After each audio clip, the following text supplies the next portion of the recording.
My name is Marcus Chin. I am 42 years old, and the words stage 4 kidney failure destroyed everything I thought I knew about my life. I sat in that sterile examination room in Phoenix, holding my wife Rachel's hand while Dr. Morrison explained she needed an immediate transplant. Without it, we're looking at 6 months, maybe less, Dr. Morrison said, his voice clinical but not unkind. With it, full recovery is extremely likely. Rachel squeezed my hand. I squeezed back. Whatever it takes, I said. We'll do whatever it takes. I worked as a senior technician at North Star Aerospace, pulling down $78,000 a year. We had a paid-off house in Scottsdale, 2 cars, $85,000 in savings, and decent insurance through my employer. We were comfortable. 9 years of marriage, no kids by choice, just us building a good life together. The insurance will cover this, right? Rachel asked. Dr. Morrison's expression shifted. Let's have the billing department walk you through that. The billing coordinator, a tired woman named Susan, pulled up our insurance file and sighed before she even spoke. That sigh told me everything. Your policy has a pre-existing condition exclusion clause, Susan said. Mrs. Chin disclosed a childhood kidney issue on her application. Because this current condition is related, the transplant procedure is denied coverage. That was 30 years ago, Rachel said. I was 8. I had a minor infection. I understand, but according to the policy terms, any related kidney issues are excluded from transplant coverage. The room tilted. So what does that mean? I asked. Susan typed, clicked, typed again. $287,000. That's the out-of-pocket cost for the transplant, surgery, hospital stay, and 3 months of follow-up care. Rachel started crying. I felt my chest constrict. We didn't have $287,000. Nobody we knew had $287,000. How long do we have to decide? I asked. Given her condition, I'd recommend scheduling within 2 weeks. 3 at the absolute maximum. I drove home in silence. Rachel stared out the window. When we pulled into our driveway, I looked at our house, a modest 3-bedroom we'd bought 6 years ago, and started doing math in my head.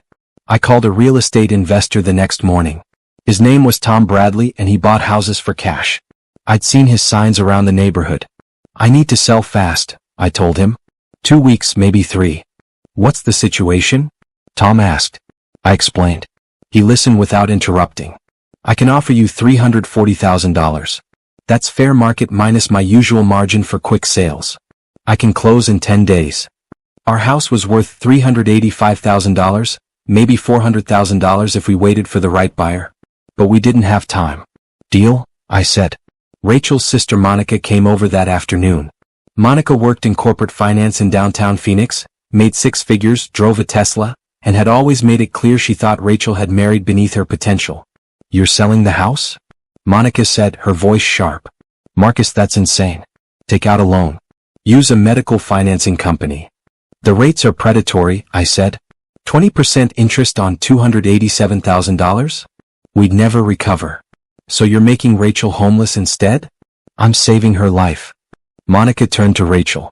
You're okay with this? Rachel looked exhausted. What choice do I have? Over the next 12 days, I dismantled our life piece by piece. Sold the house to Tom, $340,000. After paying off the remaining $75,000 mortgage, we had $265,000. Sold both cars, my truck and Rachel's sedan, to a dealership for $28,000 total. Bought a used Honda Civic for $6,000. Emptied our savings, $85,000. Cashed out my 401k, $67,000 after penalties and taxes. Total, $439,000. I paid the hospital $287,000 up front. That left $152,000 for rent, medications, and living expenses while Rachel recovered and I figured out our next steps. I moved us into a 2-bedroom apartment on the east side of Phoenix. Rent was $1,400 a month. The building was old, but it was clean and close to the hospital. Monica helped Rachel pack her belongings. I overheard them talking in the bedroom. He sold everything, Monica said. This is financial suicide. He's trying to save me, Rachel replied, but her voice sounded uncertain. He's drowning you both. The transplant happened on a Tuesday in February. I sat in the surgical waiting room for 9 hours, drinking terrible coffee and watching daytime television that I couldn't process. My parents called 3 times. I told them everything was fine. It wasn't fine. I was terrified. Not just of losing Rachel but of what came after. Even if the surgery worked, we were starting from zero. No house, no savings, no safety net. I was 42 years old and back to square one. When Dr. Morrison finally emerged and told me the surgery was successful, I cried in front of a room full of strangers. I didn't care. Rachel spent 6 days in the hospital. I never left. Slept in the chair next to her bed, ate from vending machines, held her hand through every medication adjustment and pain spike. "You saved my life," she whispered on the third day. "I'd do it again," I said. And I meant it. Rachel came home to our small apartment on a Sunday. Monica met us there with groceries and a suitcase. "I'm staying for a few weeks to help," Monica announced. "Rachel needs support during recovery." I didn't argue. Rachel needed help, and I'd picked up extra shifts at North Star to rebuild our savings. Monica could cook, clean, drive Rachel to appointments. It made sense. What didn't make sense was the way Monica looked at our apartment. The thrift store furniture, the cheap plates, the generic brand everything. Her lip curled slightly, like she'd stepped in something unpleasant. "This is temporary," I said. "Of course it is," Monica replied, but her tone suggested she didn't believe me. Rachel recovered slowly. The doctors said she was progressing well, but she seemed distant, withdrawn. I told myself it was the trauma, the medications, the adjustment to our new reality. I worked 60-hour weeks. Morning shift at North Star, then evening shifts loading trucks at a warehouse. I came home exhausted, hands cracked and calloused, back aching. But our bank account was slowly climbing. $8,000. $12,000. $15,000. We'd be okay. We'd rebuild. 6 weeks after the surgery, Rachel got her final clearance from Dr. Morrison. Fully recovered. No restrictions. She could return to normal activities. I took her out to dinner that night to celebrate. A modest place, nothing fancy. We couldn't afford fancy yet, but nice enough. Candlelight, good food, a chance to reconnect. "We made it," I said, raising my glass of water. Rachel smiled, but it didn't reach her eyes. "Yeah, we made it. I know this year has been hell," I continued, "but we're through the worst. I got a raise at North Star. We can start looking at houses again in a few months. Maybe something smaller to start, but—" "Marcus," Rachel interrupted. "Can we not plan right now? I just want to enjoy tonight." So we ate in silence. I paid the check with cash I'd been saving for this moment, and we drove home without speaking. Monica was still staying with us. "Just a few more weeks," she kept saying, but those weeks kept extending. She and Rachel spent hours talking behind closed doors. Long phone calls. Whispered conversations that stopped when I entered the room. I told myself I was being paranoid. They were sisters. Of course they were close. I came home from work on a Thursday afternoon, 3 weeks after Rachel's final clearance. I'd taken a half day because I'd been working 70-hour weeks for 2 months straight and my supervisor insisted I rest. Rachel and Monica sat at our small kitchen table. Papers spread out between them. An expensive leather folder I didn't recognize. "Marcus," Rachel said. Her voice was flat. Rehearsed. "We need to talk." I set down my keys. "About what?" She slid a document across the table. "Divorce papers. Already filed with the Maricopa County Court." I stared at the words, but they wouldn't process. "What is this?" "I'm filing for divorce," Rachel said. "I need stability. You're financially irresponsible. We're starting from zero because of your decisions. I can't build a future with someone who can't manage money." The words hit like physical blows. "My decisions?" "Rachel, I sold everything to save your life." Monica leaned forward. "Nobody forced you to sell the house. You made that choice. Rachel deserves someone who can provide security, not drag her into poverty." "Poverty?" I looked around our modest apartment. "We're not in poverty. We're rebuilding." "From nothing," Monica said. "Because of your poor planning." Rachel wouldn't meet my eyes. "I've filed for spousal support. $1,800 a month until I'm back on my feet. It's only fair." "Fair?" The word came out strangled. I emptied my retirement. Sold our house. Worked myself into the ground. "And you think taking more money is fair?" "My lawyer says I'm entitled to it," Rachel said. "You'll receive official notice within a few days." I looked at my wife, the woman I'd been married to for 9 years, the woman I'd sacrificed everything to save, and saw a stranger. They packed Rachel's belongings while I sat on the couch in shock. New suitcases I'd never seen. Clothes with tags still on them. Where had she gotten the money for new clothes? Monica loaded everything into a BMW parked outside. Not her Tesla. A different car. Whose car? Where are you going? I asked. That's not your concern anymore, Monica said. Rachel walked past me without a word. Didn't look back. Didn't hesitate. The door closed behind her and I sat in the silence of our apartment. My apartment now, staring at the space where she'd been. I should have felt something. Anger, sadness, betrayal. But I felt nothing. Just a vast emptiness, like someone had scooped out my insides and left me hollow. My phone rang. My mother. I didn't answer. It rang again. My father. I turned it off. I sat there until the sun went down and the apartment grew dark, and all I could think was, I gave her everything. And it wasn't enough. I didn't go to work the next day. Or the day after. I called in sick, which was technically true. I was sick with something I couldn't name. My supervisor, a good man named David, told me to take the time I needed. My parents kept calling. I finally answered on the third day. Marcus, what's happening? My mother asked. Rachel's not answering her phone. Are you okay? Rachel left, I said. She filed for divorce. Silence on the other end. Then, what? I explained everything. The papers. The spousal support demand. Monica loading bags into a BMW I didn't recognize. That ungrateful, my mother started, but my father cut her off. Son, did she say why? She said I'm financially irresponsible. That I made poor decisions. You saved her life, my father said, his voice hard. You gave up everything. Apparently that was the wrong choice. My mother was crying now. Marcus, we're coming over. No, I said. I need to be alone. I hung up before they could argue. My best friend Julian showed up anyway. He let himself in with the spare key I'd given him years ago. You look like hell, Julian said, setting down bags of takeout food. Feel like it too. Julian worked in IT security, made good money, never married. We'd been friends since high school. He was the closest thing I had to a brother.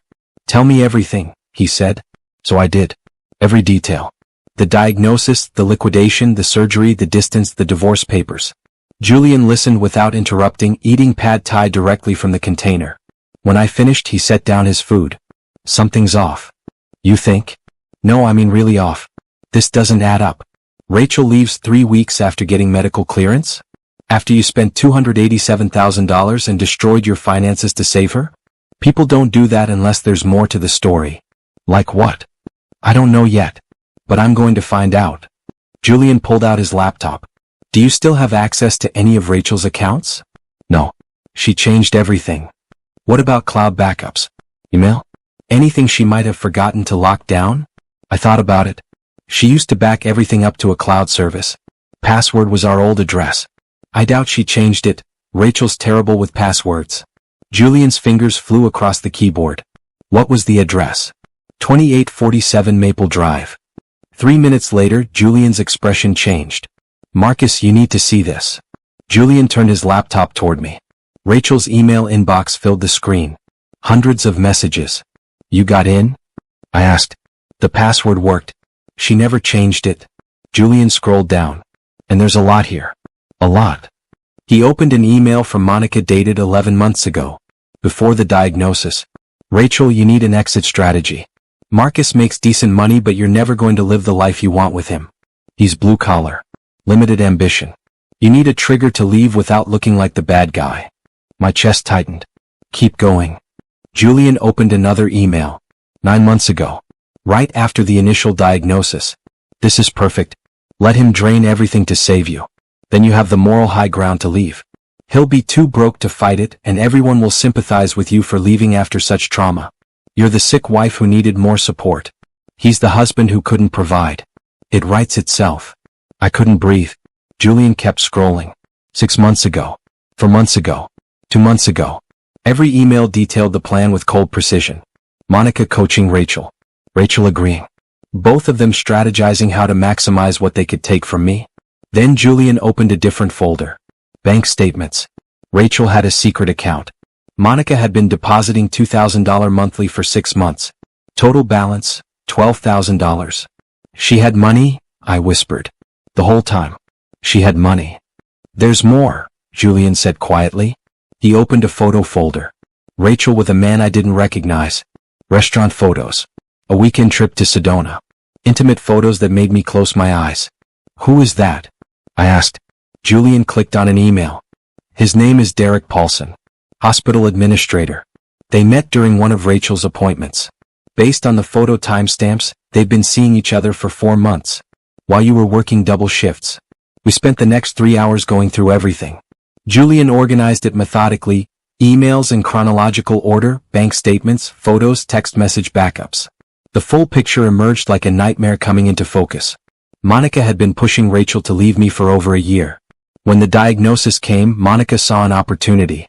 Let Marcus destroy himself financially saving Rachel, then leave him when he had nothing left to take. The plan was surgical. 1. Let me sell everything. 2. Let me pay for the surgery. 3. Wait for Rachel to recover. 4. File for divorce claiming I was financially irresponsive. 5. Demand spousal support. 6. Walk away with sympathy and money. Rachel had been seeing Derek for 4 months. He made $180,000 annually. Monica had introduced them. The BMW outside my apartment? Derek's car. Monica had paid for Rachel's divorce lawyer up front. $5,000 retainer. The new clothes I'd noticed? Monica bought them. The whole exit was funded by Monica, orchestrated by Monica, encouraged by Monica. But Rachel had participated willingly. Every email showed her agreement, her acceptance, her cold calculation. There was one more document. A forged statement claiming I had been financially abusive and controlling with money, grounds for Rachel to claim additional compensation in the divorce. My signature on the bottom. Except I'd never signed it, never even seen it. This is fraud, Julian said. Like actual criminal fraud. I stared at the screen. Save everything. All of it. I need copies of everything. What are you going to do? I'm going to fight back. I met with divorce attorney Patricia Chin on Monday morning. Her office was downtown, 20th floor with views of the Phoenix skyline. She had a reputation for being aggressive, thorough, and expensive. I can't afford expensive, I told her receptionist. Consultation is free, the receptionist replied. After that we'll see. Patricia was in her 50s, sharp-eyed, with an air of complete competence. I showed her everything Julian had compiled. She read in silence for 30 minutes. Finally she looked up. Mr. Chin, this is one of the most clear-cut cases of fraud and conspiracy I've seen in 15 years of practice. Can we fight it? We're not fighting it. We're destroying it. Patricia leaned back. Your wife and her sister conspired to exploit your love, drain your finances, and abandon you. They documented everything themselves. They handed us the ammunition. What do? We file an emergency motion to dismiss all spousal support claims. We demand Rachel return 50% of the medical costs you paid, $143,500. We charge her with fraud for forging that document. We pursue charges against Monica for conspiracy and financial manipulation. And we request a restraining order preventing either of them from contacting you or your family. My hand shook. How much will this cost me? Patricia looked at me for a long moment. Nothing up front. We'll take our fees from the settlement. If we win, and we will win, Rachel pays everything. My fees, court costs, all of it. Why would you do that? Because your case is righteous and I'm very good at what I do. Also, when this goes public, it'll be good for business. She extended her hand. Do we have an agreement? I shook her hand. Yes. Patricia filed the emergency motion on Wednesday. 187 pages of evidence. Every email. Every bank transaction. Every photo. Every forged document. She also sent a courtesy copy to Derek Paulson's employer, noting that his relationship with Rachel, who had been a patient at his hospital, violated their ethics policy. And she sent copies to Monica's employer, a financial services firm, noting Monica's involvement in conspiracy and fraud. The response was immediate. Rachel called me Thursday morning, screaming, "You hacked my accounts. That's illegal. You're going to jail." I'd rehearsed this with Patricia. Your password was our old address. You left your cloud backup open. I didn't hack anything. I accessed what you failed to secure. See you in court. I hung up. Monica called 10 minutes later. You're going to regret this. I'll bury you. Your emails are already public record, Monica. You buried yourself. Rachel's divorce attorney withdrew from the case that afternoon. Patricia called to tell me. Her lawyer saw the evidence and ran. Smart move. Nobody wants to defend this. Derek Paulson got suspended from his hospital pending investigation. Apparently, patient relationships violated multiple ethics policies. His ex-wife's attorney subpoenaed our evidence for their custody case. Turned out Derek had lied about when his new relationship started, which affected his divorce settlement. Monica's firm put her on administrative leave. Financial professionals can't be involved in fraud cases, even personal ones. It was a liability issue. Rachel moved out of Derek's place and into a budget motel. Monica stopped taking her calls. My parents found out everything when Patricia's filing went public. My mother called Rachel and left a voicemail I heard later. We gave you $45,000. We trusted you. You are the most ungrateful, cruel person I have ever met. We will see you in court. My father was more succinct. I hope it was worth it. My supervisor David called me into his office Friday afternoon. I thought I was being fired for my recent performance issues. Marcus, we heard what you're going through, David said. The whole company knows. It's not a secret. My stomach dropped. I'm sorry. I know my work has been outstanding, David interrupted. Your work has been outstanding. 60, 70-hour weeks while your personal life was imploding. You never complained. Never missed a deadline. I didn't know what to say.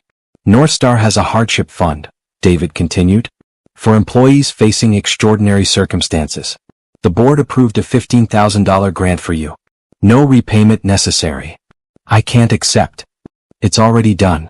The money will be in your account Monday. David leaned forward. And we're promoting you to lead technician. $92,000 salary.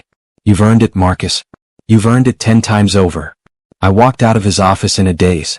For the first time in months, something good had happened without being immediately followed by something terrible. The court hearing was scheduled for 3 weeks out. Patricia prepared me for testimony. What to say, how to say it, how to handle Rachel's attorney's questions. They'll try to make you look controlling, Patricia said.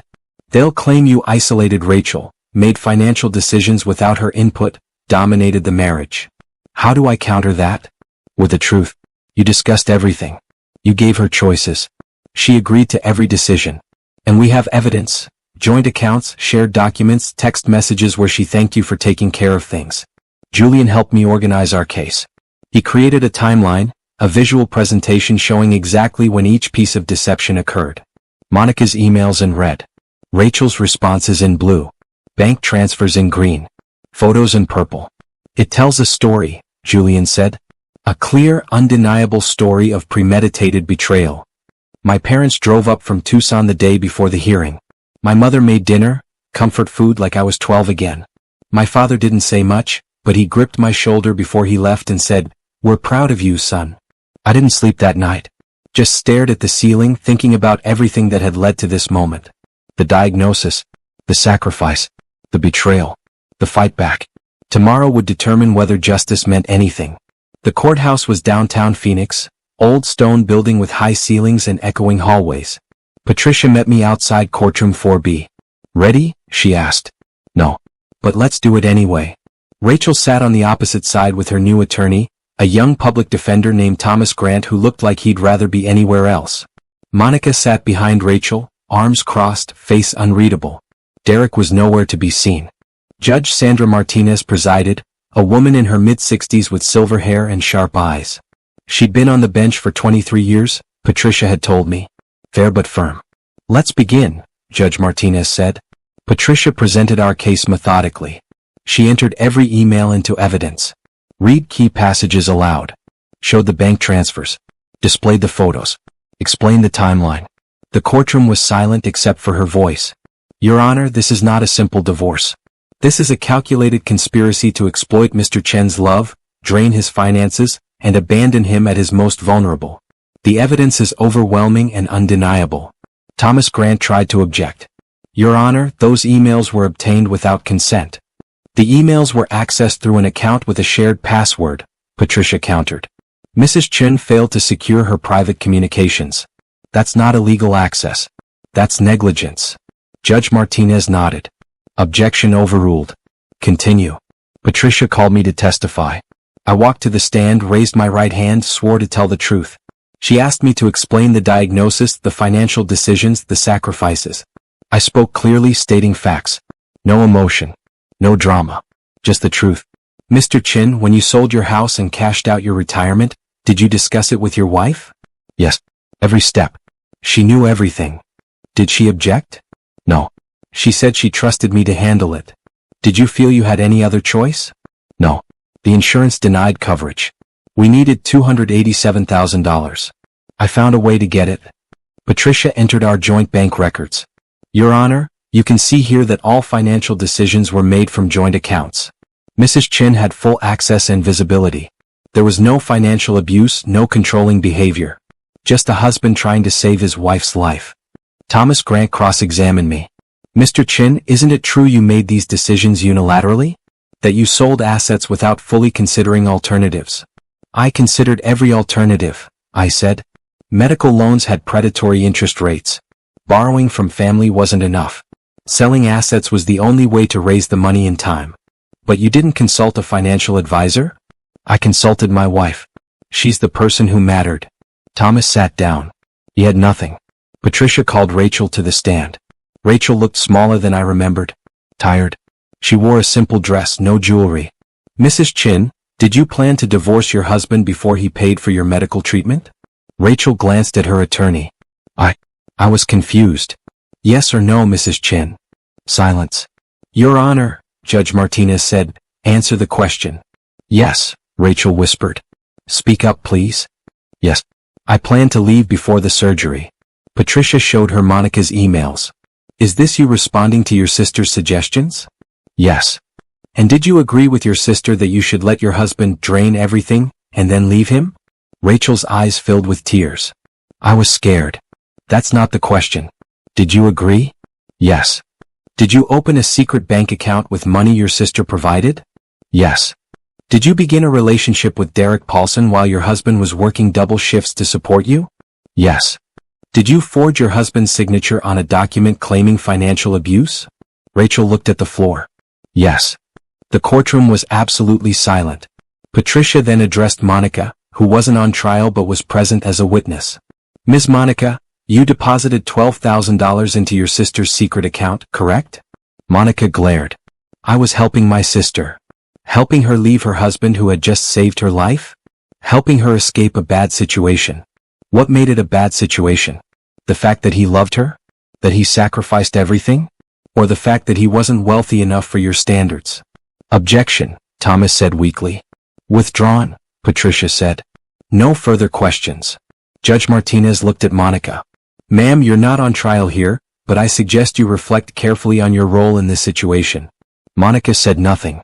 Judge Martinez reviewed the documents one more time. The courtroom waited in breathless silence. Finally, she removed her glasses. I've been on the bench for 23 years, she said. I have seen greed, cruelty, betrayal. But this case represents one of the most calculated acts of emotional and financial exploitation I have encountered. Rachel's face crumbled. Mr. Chin sacrificed everything, his home, his savings, his retirement, to save his wife's life. He did so willingly, lovingly, without hesitation. And his wife, with the help of her sister, exploited that love to facilitate her planned exit. Judge Martinez put her glasses back on. Divorce granted. Zero spousal support. Mrs. Chin is ordered to repay Mr. Chin $143,500, representing 50% of the medical costs he paid. Ms. Monica is held liable for $50,000 in punitive damages for conspiracy and interference. A restraining order is granted. Neither Mrs. Chin nor Ms. Monica may contact Mr. Chin or his family for 5 years. Mrs. Chin is responsible for all court costs totaling $18,000. The gavel fell. Rachel sobbed. Monica's face went white. Patricia leaned over. We won. I nodded. I felt nothing but exhausted relief. Rachel declared bankruptcy. She couldn't pay the judgment. Last I heard, she was working retail for $13 an hour. Derek broke up with her 2 weeks after the trial. Apparently the relationship was only appealing when Rachel was a sympathetic victim. Monica got fired from her financial services firm. Ethics violation, they said. Reputational damage. She moved to Colorado to start over. Rachel stopped speaking to her.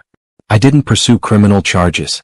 Patricia said I could, that the forged document was enough for prosecution. But I was done. I just wanted them gone from my life. My story went viral on social media. Someone posted about it and it exploded, millions of views, thousands of comments. The aerospace company used my story in their hardship fund materials. Local news covered it. That's how Tom Bradley found out. Tom, the investor who'd bought my house. He called me 6 months after the trial.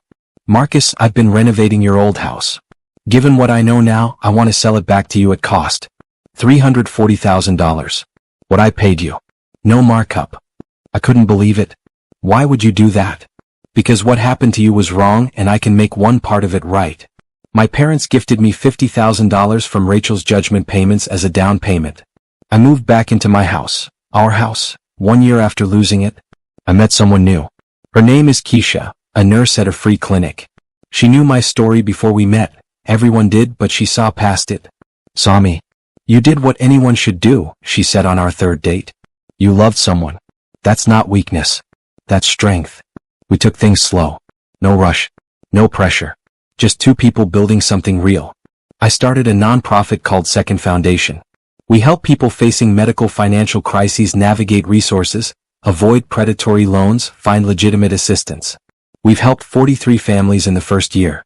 2 years after the divorce, I stood in my backyard at a small gathering. My parents, Julian, Patricia, Keisha, and several people we'd helped through the nonprofit. Julian raised his glass. To Marcus, who learned that rock bottom is just a foundation. I smiled. And to knowing the difference between someone who loves you and someone who uses you. That lesson was expensive but worth every penny. 3 years after the trial, I received a letter forwarded through Patricia's office. From Rachel.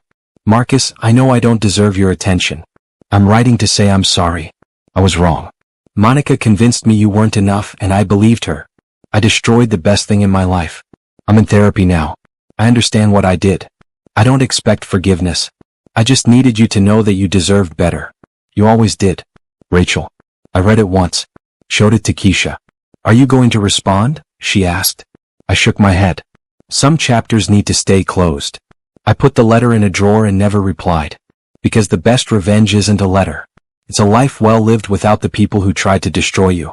And I'm living it.